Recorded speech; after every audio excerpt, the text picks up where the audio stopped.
Hey, welcome to chapter 11. We're getting close to the end of the book. I think there's only about 3 or 4 chapters left at this point.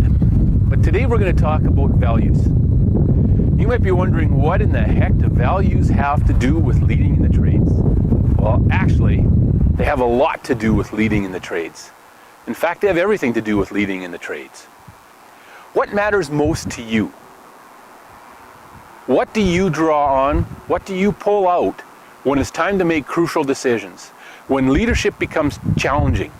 When the situation that you're in becomes challenging? When a customer becomes challenging? When a job becomes challenging? When an employee becomes challenging? That's just a nice way to say, when things get tough, what do? What do you draw on to make those decisions? To bring stability and strength to your leadership? What really matters to you? Those are your values. What really matters to me, those are my values. In this chapter, when you go through it in the book, there's a list of about 200 words that describe different values, things that are important to us. And I'm going to take you through a process in the book where you're going to narrow that down to 10 and then to 7 and ultimately to the top 5 values that you hold the dearest, the things that matter most to you. There's no right or wrong answer in this. No one's grading you. No one's going to say you're wrong. You shouldn't have chosen these. No, they're your values. These are the things you're going to base your leadership on and ultimately your life on.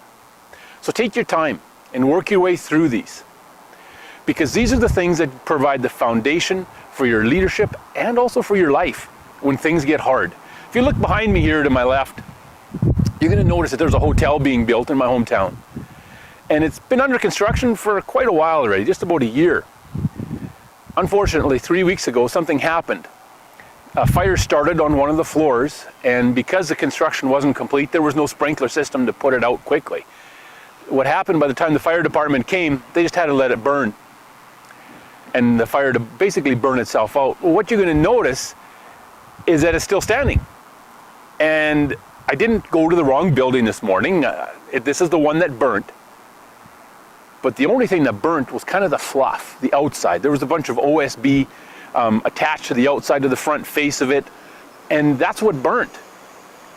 Because the underlying structure was concrete, and that is still there. Now, in spite of the fire, they can continue building, they can put the OSB back up, and they can continue building over top of that.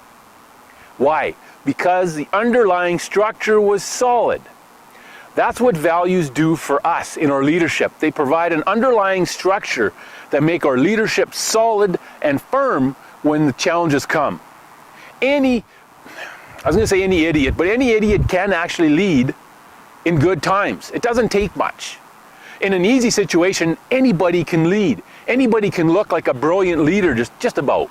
Not quite, but I'm overstating it a bit, but a lot of us can actually look pretty good as leaders in good times. There's lots of money to hand out, there's lots of things going on, and we can make all kinds of mistakes.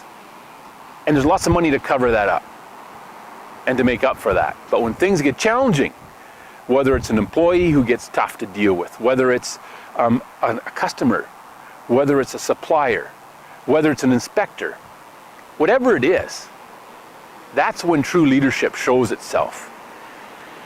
Say you bid on a job, and you get the job, you get the tender, but all of a sudden you realize we forgot something very significant in this bid.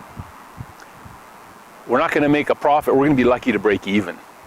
The first thing that typically happens in this situation is people start looking to cut corners, or they start looking for extras that they can charge to the owner of the project.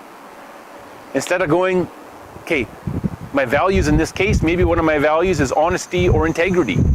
That means I follow through on what I promise I'm going to do. I deliver the product, I deliver the service that I promise, even when it hurts, especially when it hurts. That's when our values really count. That's when our values show themselves. That's when that foundation shows through. The fluff might be taken away.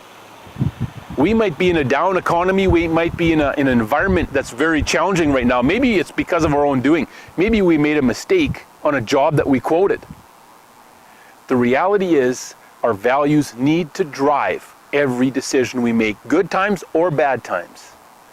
That foundation is secure, And our people are going to be able to count on us to be the same, to be solid, to be firm, to give them the strength and the leadership that they need. Our values are crucial for providing a lasting and solid leadership. So take the time to read through this chapter, please. It's going to make a difference in your life. It's going to change your leadership. It's going to change the way your people that you are leading are going to see your leadership. It's going to change the way they follow you, because they're going to see a consistency in you that's going to give them the ability and the confidence to follow you. So enjoy the chapter that you're heading into or that you just finished. If you didn't take the time to go through each of those words and pick your top, get down to your top 5, it's not an easy process, but if you haven't taken the time to do that now. Do not in any way short circuit this process. This is one of the most important chapters in this book.